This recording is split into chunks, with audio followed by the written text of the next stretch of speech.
ഈ വീഡിയോയിൽ നമ്മൾ ആദ്യം ഡിസ്കസ് ചെയ്യാൻ പോകുന്ന പവേഴ്സ് ഓഫ് ജനറൽ ബോഡിയാണ്. കഴിഞ്ഞ ദിവസം നമ്മൾ പറഞ്ഞിരുന്നു എന്താണ് ജനറൽ ബോഡി മീറ്റിംഗ്. ഒരു കോപ്പറേറ്റീവ് സൊസൈറ്റിയിലെ എല്ലാ മെമ്പേഴ്സും പാർട്ടിസിപ്പേറ്റ് ചെയ്യുന്ന ഒരു മീറ്റിംഗ് ആണ് ജനറൽ ബോഡി മീറ്റിംഗ്. ഇനി ആ ജനറൽ ബോഡി മീറ്റിങ്ങിലാണ് ഒരു കോപ്പറേറ്റീവ് സൊസൈറ്റിയിലെ എല്ലാ മെമ്പേഴ്സും അവരുടെ റൈറ്റ് എക്സസൈസ് ചെയ്യുന്നത്. അതുകൊണ്ട് തന്നെ ആ ഒരു ജനറൽ ബോഡി മീറ്റിങ്ങിന് വൈഡ് പവേഴ്സ് ഉണ്ട്. ആ പവേഴ്സ് എന്തൊക്കെയാണ് എന്നുള്ളതാണ് 6 നമ്മൾ എഴുതിയിട്ടുള്ളത്. ഫസ്റ്റ് പവർ എന്ന് പറയുന്നത് to conduct election to the managing committee. Managing കമ്മിറ്റിയാണ് ഒരു സൊസൈറ്റി മാനേജ് ചെയ്യുന്നത്. ഒരു സൊസൈറ്റി മാനേജ് ചെയ്യുന്നത് 2 വിങ് ആണെന്ന് പറഞ്ഞു. ഒന്ന് ജനറൽ ബോഡി, രണ്ടാമത് മാനേജിങ് കമ്മിറ്റി. മാനേജിങ് കമ്മിറ്റിയാണ് എപ്പോഴും ഒരു സൊസൈറ്റിയിലെ മീറ്റിങ്ങിലൊക്കെ പാർട്ടിസിപ്പേറ്റ് ചെയ്യുന്നത്. അപ്പോൾ ആ മാനേജിങ് കമ്മിറ്റി എലക്ട് ചെയ്യുക എന്നുള്ളതാണ് ഒന്നാമത്തെ പവർ. രണ്ടാമത്തെ to conduct discussion and decision on the annual account. Annual general body മീറ്റിങ്ങിൽ ആനുവൽ അക്കൗണ്ടിനെ കുറിച്ചുള്ള ഡിസിഷൻസ് എടുക്കുക. അതുപോലെ ആനുവൽ ബജറ്റ്, അതുപോലെ എങ്ങനെയാണ് പ്രോഫിറ്റ് ഡിവൈഡ് ചെയ്യേണ്ടത്, ആസ് പെർ ബൈലോ പ്രകാരം എങ്ങനെ പ്രോഫിറ്റ് ഡിവൈഡ് ചെയ്യണം. അതുപോലെ അപ്രൂവൽ ഓഫ് ആനുവൽ റിപ്പോർട്ടിന് അപ്രൂവൽ കൊടുക്കുക.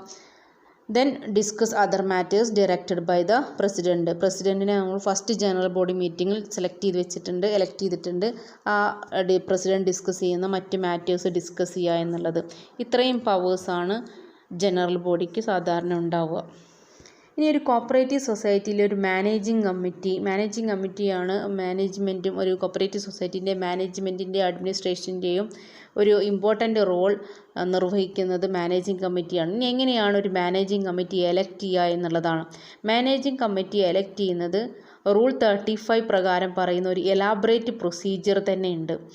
ആ പ്രൊസീജിയർ എന്ന് പറയുന്നത് ആദ്യം ഇലക്ഷന് വേണ്ടിയിട്ട് തീരുമാനിക്കും. പിന്നെ ആ ഇലക്ഷന് വേണ്ടിയിട്ടുള്ള റിട്ടേണിംഗ് ഓഫീസറെ നിയമിക്കും. റിട്ടേണിംഗ് ഓഫീസറെ നിയമിക്കുന്നത് രജിസ്ട്രാർ ഓഫ് കോപ്പറേറ്റീവ് സൊസൈറ്റിയാണ്. Then election notice, publication of voters list, അങ്ങനെ തുടങ്ങി വരുന്ന പ്രൊസീജിയേഴ്സ് ഉണ്ട്. ആ പ്രൊസീജിയേഴ്സ് സാധാരണ നിങ്ങളൊരു ഇലക്ഷന് ഉണ്ടാവുന്ന പ്രൊസീജിയേഴ്സ് തന്നെയാണ്. ഇപ്പോൾ നമ്മുടെ ഒരു കോളേജ് ഇലക്ഷനോ അങ്ങനെയുള്ള ഇലക്ഷനിലൊക്കെ എന്തെല്ലാം പ്രൊസീജിയർ വരുന്നോ ആ സെയിം പ്രൊസീജിയർ തന്നെയാണ്. എനിക്കത് മനസ്സിലുണ്ട് എന്നുണ്ടെങ്കിൽ പെട്ടെന്ന് ഈ ഒരു പ്രൊസീജിയേഴ്സ് നിങ്ങൾക്ക് മനസ്സിലാവും. The first procedure for electing a managing committee is decision to conduct of election. ഒരു ഇലക്ഷൻ നടത്താനുള്ള തീരുമാനം നടത്തുക എന്നുള്ളതാണ്. ഇവിടെ എലക്ട് ചെയ്യുന്നത് ആരെയാണ്? ഒരു മാനേജിങ് കമ്മിറ്റിയാണ്. Managing committee are representative members. ഇപ്പോൾ ഒരു ജനറൽ ബോഡി മീറ്റിംഗ് നടത്തിയിട്ട് ആ ജനറൽ ബോഡി മീറ്റിങ്ങിൽ ഇപ്പോൾ ഒരു കോപ്പറേറ്റീവ് സൊസൈറ്റിയുടെ ജനറൽ ബോഡി മീറ്റിംഗ് എന്നൊക്കെ പറയുമ്പോൾ ഒരുപാട് ആളുകളുണ്ടാവും. അവിടെ 1000 and more ഒക്കെ സാധാരണയാണ് സൊസൈറ്റിയിലെ മെമ്പേഴ്സ് എന്ന് പറയുന്നത്. അപ്പോൾ അത്രത്തോളം വരുന്ന മെമ്പേഴ്സിൽ നിന്ന് അവരുടെ റെപ്രസെൻറ്റേറ്റീവ് ആയിട്ടുള്ള ഒരു 500 അങ്ങനെയുള്ള അത്രയും പേരെ, എത്ര പേരെയാണ് നമ്മൾ പറഞ്ഞു.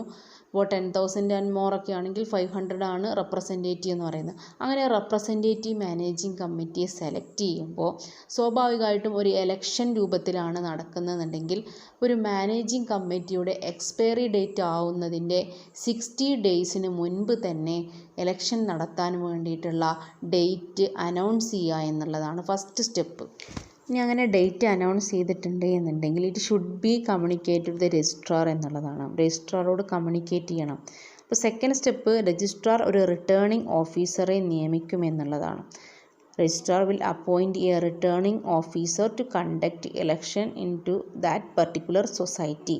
ആ ഒരു സൊസൈറ്റിയിൽ ഇലക്ഷൻ നടത്താൻ വേണ്ടിയിട്ട് ഒരു റിട്ടേണിംഗ് ഓഫീസറെ രജിസ്ട്രാർ നിയമിക്കുന്നു. നെക്സ്റ്റ് മൂന്നാമത്തെ പ്രൊസീജിയർ എന്ന് പറയുന്നത് issuing election notice by returning officer. First duty returning officer appoint ആയതിനു ശേഷം റിട്ടേണിംഗ് ഓഫീസറുടെ ഫസ്റ്റ് ഡ്യൂട്ടി എന്ന് പറയുന്നത് ഇലക്ഷൻ നോട്ടീസ് ഇഷ്യൂ ചെയ്യുക എന്നുള്ളതാണ്. ഇലക്ഷൻ നോട്ടീസിൽ എന്നാണ് ഇലക്ഷൻ നടക്കുന്നത്, അതിൻ്റെ ഡേറ്റ്, പ്ലേസ്, അതുപോലെ അവർ എന്നുള്ള കാര്യങ്ങൾ, അതുപോലെ ഇലക്ഷൻ്റെ കാൻഡിഡേറ്റിൻ്റെ നോമിനേഷൻ റിസീവ് ചെയ്യുന്നതിൻ്റെ ഡേറ്റ്, അവർക്ക് നോമിനേഷൻ വിഡ്രോവൽ ചെയ്യാൻ സാധിക്കുന്ന ഡേറ്റ്, പോളിംഗ് നടത്തുന്ന ഡേറ്റ്, അങ്ങനെയുള്ള എല്ലാ ഡേറ്റുകളും പറയുന്നതാണ് ഒരു ഇലക്ഷൻ നോട്ടീസ് എന്ന് പറയുന്നത്. അത് ഇഷ്യൂ ചെയ്യുക എന്നുള്ളതാണ് റിട്ടേണിംഗ് ഓഫീസറുടെ ഫസ്റ്റ് ഡ്യൂട്ടി. അതാണ് മൂന്നാമത്തെ പ്രൊസീജിയർ. Fourth procedure publication of voters ലിസ്റ്റാണ്. ഈ ഒരു സൊസൈറ്റിയിൽ ആർക്കൊക്കെയാണോ വോട്ടിംഗ് റൈറ്റ് ഉള്ളത് അവരുടെ ലിസ്റ്റ്, ആരൊക്കെയാണോ ഈ ഒരു സൊസൈറ്റിയിലെ മെമ്പേഴ്സ്, ആ മെമ്പേഴ്സിനെല്ലാം തന്നെ വോട്ടിംഗ് പവർ ഉണ്ടാവും. അപ്പോൾ ആ വോട്ടിംഗ് പവറുള്ള ആളുകളുടെ ലിസ്റ്റ് കോപ്പറേറ്റീവ് സൊസൈറ്റിയുടെ ഹെഡ് ഓഫീസിലും അതുപോലെ ബ്രാഞ്ചിലും നോട്ടീസ് ബോർഡിൽ ആ ലിസ്റ്റ് പബ്ലിഷ് ചെയ്യും എന്നുള്ളതാണ്. അഞ്ചാമത് filing of nomination papers file ചെയ്യുക അല്ലെങ്കിൽ റിസീവ് ചെയ്യുക എന്നതുള്ളതാണ്. കാൻഡിഡേറ്റ്സിൻ്റെ മാനേജിംഗ് കമ്മിറ്റിയിലേക്ക് വരുന്ന വരാൻ താല്പര്യമുള്ള ആളുകളുടെ നോമിനേഷൻ റിട്ടേണിംഗ് ഓഫീസർ സ്വീകരിക്കുന്നു എന്നുള്ളതാണ്. അപ്പോൾ ഇതിനുള്ള ഈ നോമിനേഷൻ കൊടുക്കുന്നതിനുള്ള പേപ്പേഴ്സ് ഫ്രീ ഓഫ് കോസ്റ്റ് ആയിട്ട് സൊസൈറ്റിയിൽ അവൈലബിൾ ആണ്. ആ ഒരു നോമിനേഷൻ ഫോം ഫില്ല് ചെയ്തിട്ട് റിട്ടേണിംഗ് ഓഫീസർക്ക് എന്ത് ചെയ്യുക, സമർപ്പിക്കുക എന്നുള്ളതാണ്. ആറാമത്തെ procedure for election of managing committee എന്നുള്ളത് സാധാരണ നോമിനേഷൻ കിട്ടിക്കഴിഞ്ഞാൽ ഒരു ഇലക്ഷന് നെക്സ്റ്റ് നടത്തുന്ന സ്റ്റെപ്പ് തന്നെ, അതായത് സ്ക്രൂട്ടിനി ഓഫ് നോമിനേഷൻ പേപ്പേഴ്സ്, സൂക്ഷ്മ പരിശോധന, നോമിനേഷൻ പേപ്പേഴ്സിൻ്റെ സൂക്ഷ്മ പരിശോധന. അതായത് ഈ ഒരു കാൻഡിഡേറ്റ്, നോമിനേഷൻ നൽകിയിട്ടുള്ള കാൻഡിഡേറ്റ് വാലിഡ് ആയിട്ടുള്ള കാൻഡിഡേറ്റ് ആണോ, അയാൾക്ക് ഒരു മാനേജിംഗ് കമ്മിറ്റി മെമ്പറായിട്ട് എലക്ട് ചെയ്യപ്പെടാനുള്ള അർഹതയുണ്ടോ എന്നൊക്കെ പരിശോധിക്കുക. അതുപോലെ അയാൾ ഫില്ല് ചെയ്ത് തന്നിട്ടുള്ള നോമിനേഷൻ പേപ്പറിൽ എന്തെങ്കിലും തെറ്റുകളുണ്ടോ എന്നുള്ളതെല്ലാം ചെക്ക് ചെയ്യുക എന്നുള്ളതാണ് സ്ക്രൂട്ടിനി ഓഫ് നോമിനേഷൻ പേപ്പറിൽ വരുന്നത്. ആ സ്ക്രൂട്ടിനി ഓഫ് നോമിനേഷൻ പേപ്പറിൽ സ്ക്രൂട്ടിനി ചെയ്യുന്ന സമയത്ത്, അതായത് സൂക്ഷ്മ പരിശോധന നടത്തുന്ന സമയത്ത് കാൻഡിഡേറ്റിനും അതുപോലെ പ്രൊപ്പോസർ, അയാളെ പ്രൊപ്പോസ് ചെയ്യുന്ന ആൾക്കും അതുപോലെ ആ സെക്കൻഡറായിട്ട് നിൽക്കുന്ന ആൾക്കും ആ സ്ക്രൂട്ടിനിയുടെ ആ ഒരു സമയത്ത് അവിടെ പ്രസൻ്റ് ആവാം എന്നുള്ളതാണ്. റിട്ടേണിംഗ് ഓഫീസർ എൻഡോസ് ചെയ്യുക എന്ന് പറഞ്ഞാൽ മാർക്ക് ചെയ്യുക on each nomination paper is decision accepting or rejecting the same.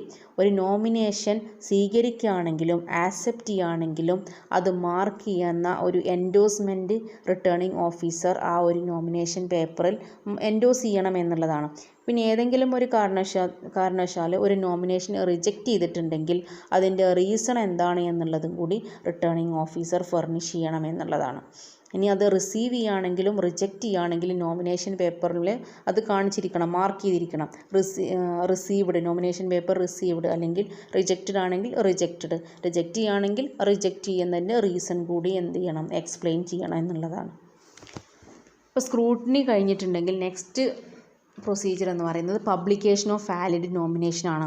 Scrutiny നടന്ന ദിവസം തന്നെ, അതായത് സൂക്ഷ്മ പരിശോധന കഴിഞ്ഞതിന് ശേഷം തന്നെ, കംപ്ലീറ്റ് ആയതിനു ശേഷം തന്നെ, അന്ന് തന്നെ വാലിഡ് ആയിട്ടുള്ള നോമിനേഷൻ ഉള്ള ആളുകൾ കാൻഡിഡേറ്റ്സിൻ്റെ നെയിം നോട്ടീസ് ബോർഡിൽ, സൊസൈറ്റിയുടെ നോട്ടീസ് ബോർഡിൽ പബ്ലിഷ് ചെയ്യുമെന്നുള്ളതാണ്. സ്ക്രൂട്ടിനി സൂക്ഷ്മ പരിശോധന കഴിഞ്ഞ അന്ന് തന്നെ ആരുടെയെല്ലാം നോമിനേഷനാണ് റിസീവ് ചെയ്തത് എന്നുള്ളതിൻ്റെ ലിസ്റ്റ് അന്ന് തന്നെ നോട്ടീസ് ബോർഡിൽ, സൊസൈറ്റിയുടെ നോട്ടീസ് ബോർഡിൽ പബ്ലിഷ് ചെയ്യും. ഇപ്പോൾ നിങ്ങൾക്ക് ഇലക്ഷൻ്റെ ഒക്കെ ടൈം ആയതുകൊണ്ട് ഈ ഒരു പ്രൊസീജിയർ ഈസി ആയിട്ട് മനസ്സിലാവും. ഇത് എസ്സേക്കൊക്കെ വരുന്നൊരു ക്വസ്റ്റ്യൻ തന്നെയാണ്. പ്രൊസീജിയർ ഫോർ എലക്ടിങ് മാനേജിംഗ് കമ്മിറ്റി എന്നുള്ളത് ഫസ്റ്റ് ചാപ്റ്ററിൽ ഇമ്പോർട്ടൻ്റ് ആയിട്ടുള്ളൊരു ക്വസ്റ്റ്യനാണ്. എട്ടാമത്തെ പ്രൊസീജിയർ പറയുന്നത് നെക്സ്റ്റ് സാധാരണ ഉള്ളതുപോലെ തന്നെ ഇലക്ഷനിലൊക്കെ നടക്കുന്ന പോലെ തന്നെ വിഡ്രോവൽ ഓഫ് കാൻഡിഡേച്ചർ. ഒരു കാൻഡിഡേച്ചർ എന്ന് പറഞ്ഞാൽ സ്ഥാനാർത്ഥിത്വം വിഡ്രോവൽ ചെയ്യണമെന്നുണ്ടെങ്കിൽ ആ വിഡ്രോവൽ ചെയ്യാനുള്ളൊരു ഡേറ്റ് കൊടുത്തിട്ടുണ്ടാവും. ആ വിഡ്രോവൽ ചെയ്ത് കഴിഞ്ഞിട്ടുണ്ടെങ്കിൽ പിന്നെ ആ വീണ്ടും അത് നോമിനേഷൻ കൊടുക്കാൻ സാധിക്കില്ല എന്നുള്ളതാണ്. വിഡ്രോവലിൻ്റെ ഡേറ്റ് ഉണ്ടാവും. ആ വിഡ്രോവലിൻ്റെ ഡേറ്റും കഴിഞ്ഞതിന് ശേഷമാണ് ഫൈനൽ നോമിനേഷൻ ലിസ്റ്റ് പ്രസിദ്ധീകരിക്കുക. Final list of nomination publish ചെയ്ത് കഴിഞ്ഞിട്ടുണ്ടെങ്കിൽ നെക്സ്റ്റ് പ്രൊസീജിയർ എന്ന് പറയുന്നത് പോളിംഗ് ആണ്. പോളിംഗ് എന്ന് പറഞ്ഞാൽ നിങ്ങൾക്കറിയാം ഇലക്ഷൻ നടക്കുക എന്നുള്ളതാണ്. അപ്പോൾ ഇലക്ഷൻ നടക്കുന്ന date, issue of election notice എന്ന് പറഞ്ഞ ഒരു കാര്യം പറഞ്ഞു. റിട്ടേണിംഗ് ഓഫീസറുടെ ഫസ്റ്റ് ഡ്യൂട്ടിയാണ് ഇലക്ഷൻ നോട്ടീസ് ഇഷ്യൂ ചെയ്യുക. ആ സമയത്ത് തന്നെ എന്നാണ് പോളിംഗ് നടക്കുക എന്നുള്ള കാര്യവും ഡിസൈഡ് ചെയ്തിട്ടുണ്ടാവും. അപ്പോൾ ആ പറയുന്ന ദിവസം തന്നെ പോളിംഗ് നടത്തും. അവിടെ സ്ഥാനാർത്ഥികൾ കൂടുതലാണെന്നുണ്ടെങ്കിൽ, അതായത് നോമിനേഷൻ കൂടുതലുണ്ട് ദാൻ സീറ്റ്, ഒരു മാനേജിംഗ് കമ്മിറ്റിയിലെ സീറ്റിനേക്കാൾ കൂടുതൽ ആളുകൾ നോമിനേഷൻ കൊടുത്തിട്ടുണ്ടെങ്കിൽ മാത്രം ഇലക്ഷൻ നടത്തിയാൽ മതി. ഇനി അതല്ല 5 സീറ്റാണുള്ളത്, 5 ആളുകളേ ഉള്ളൂ നോമിനേഷൻ തന്നിട്ട് ആ സീറ്റിലേക്ക് എന്നുണ്ടെങ്കിൽ അവിടെ ഇലക്ഷൻ നടത്തേണ്ട കാര്യമില്ല, പോളിങ്ങിൻ്റെ ആവശ്യമില്ല. പക്ഷേ പോളിങ്ങിന് ഡിസൈഡ് ചെയ്ത ഡേറ്റിൽ തന്നെ ആ കാൻഡിഡേറ്റ്സ് എന്തായിട്ട് പ്രഖ്യാപിക്കും, മാനേജിംഗ് കമ്മിറ്റിയിലേക്ക് വന്നതായിട്ട് പ്രഖ്യാപിക്കുക എന്നുള്ളതാണ്. ഇനി കൂടുതൽ മെമ്പേഴ്സ് ഉണ്ടെങ്കിൽ എന്ത് നടത്തേണ്ടി വരും? എലക്ഷൻ നടത്തേണ്ടി വരും.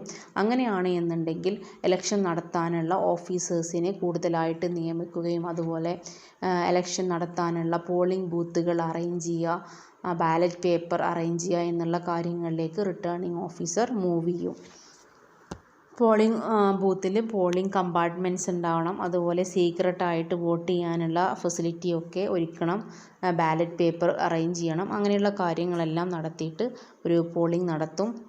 ബാലറ്റ് ബോക്സ് വളരെ സീക്രട്ടായിട്ട് കീപ്പ് ചെയ്യണം. അതിനുശേഷം നെക്സ്റ്റ് പ്രൊസീജിയറാണ് വോട്ട് കൗണ്ട് ചെയ്യുക. സാധാരണ നടത്തുന്ന പോലെ തന്നെ counting of votes returning officer ആണ് അനൗൺസ് ചെയ്യുന്നത് എവിടെയാണ് കൗണ്ടിങ് നടത്തുന്നത് എന്നുള്ളത്. അതിനുശേഷം റിട്ടേണിംഗ് ഓഫീസറുടെ സൂപ്പർവിഷനിൽ തന്നെ കൗണ്ടിങ് നടത്തുന്നു. Each candidates and his authorised agent shall give the permission to present at the time of counting. ഇനി കൗണ്ടിങ്ങിന് ശേഷം റിട്ടേണിംഗ് ഓഫീസർ തന്നെ അനൗൺസ് ചെയ്യും the result with a number of votes. എത്ര വോട്ടിന് ഇത്ര ആളുകളാണ് വിൻ ചെയ്തിട്ടുള്ളത് എന്നുള്ളത് റിട്ടേണിംഗ് ഓഫീസർ കൗണ്ടിങ് ടൈമിൽ തന്നെ ആ ഡേറ്റിൽ തന്നെ ആ സമയത്ത് തന്നെ പ്രഖ്യാപിക്കും, അനൗൺസ് ചെയ്യും എന്നുള്ളതാണ്. ഇനി നെക്സ്റ്റ് ഇൻവാലിഡ് വോട്ട്സ് എന്നുള്ളതും ഈ പ്രൊസീജിയറിൻ്റെ അണ്ടറിൽ നമുക്ക് പറയേണ്ട ഒരു പോയിൻ്റ് തന്നെയാണ്. എപ്പോഴാണ് ഒരു മെമ്പറുടെ വോട്ട് ഇൻവാലിഡ് ആവുക എന്നുള്ളതാണ്. അത് 3 കേസ് പറയുന്നുണ്ട്. ഒന്നാമത്തെ case, if the ballot paper bear any mark for identifying the member. ഈ വോട്ട് ചെയ്ത മെമ്പർ ആരാണ് എന്ന് വ്യക്തമാക്കുന്ന ഒരു മാർക്ക് ഈ ബാലറ്റ് പേപ്പറിലുണ്ടെങ്കിൽ ആ ഒരു വോട്ട് ഇൻവാലിഡ് ആണ്. അതായത് ഇന്ന ആളാണ് വോട്ട് ചെയ്തത് എന്നുള്ളത് പേര് സൂചിപ്പിക്കുക, അങ്ങനെ ആ വ്യക്തി മനസ്സിലാവുന്ന തരത്തിൽ ഒരു ഐഡൻറ്റിഫിക്കേഷൻ ഉണ്ട് എന്നുണ്ടെങ്കിൽ ആ ഒരു വോട്ട് ഇൻവാലിഡ് ആണ്. അതുപോലെ രണ്ടാമത്തെ, if it does not bear the seal of the society. ഈ ബാലറ്റ് പേപ്പറിൽ സൊസൈറ്റിയുടെ സീലില്ല എന്നുണ്ടെങ്കിൽ ആ ഒരു വോട്ടും ഇൻവാലിഡ് ആണ്. മൂന്നാമത്തെ കേസ് പറയുന്നത്, ഒരു 2 വ്യക്തികളെ നമുക്ക് എലക്ട് ചെയ്യണമെന്നുണ്ടെങ്കിൽ അതിലേതെങ്കിലും ഒരാൾക്ക് നേരെയാവും നമ്മൾ വോട്ട് രേഖപ്പെടുത്തുക. അത് ആർക്ക് നേരെയാണ് രേഖപ്പെടുത്തിയത് എന്നുള്ളത് ഡൗട്ട്ഫുൾ ആണ്. വോട്ടിംഗ് മാർക്ക് ഡൗട്ട്ഫുൾ ആണ്. To which candidate the vote has been cast എന്നുള്ളതാണെങ്കിൽ അങ്ങനെയുള്ള വോട്ടും എന്തായിട്ട് പരിഗണിക്കും? ഇൻവാലിഡ് ആയിട്ട് പരിഗണിക്കും. ഓക്കെ, ഇത്രയാണ് അപ്പോൾ പ്രൊസീജിയറിലുള്ളത്.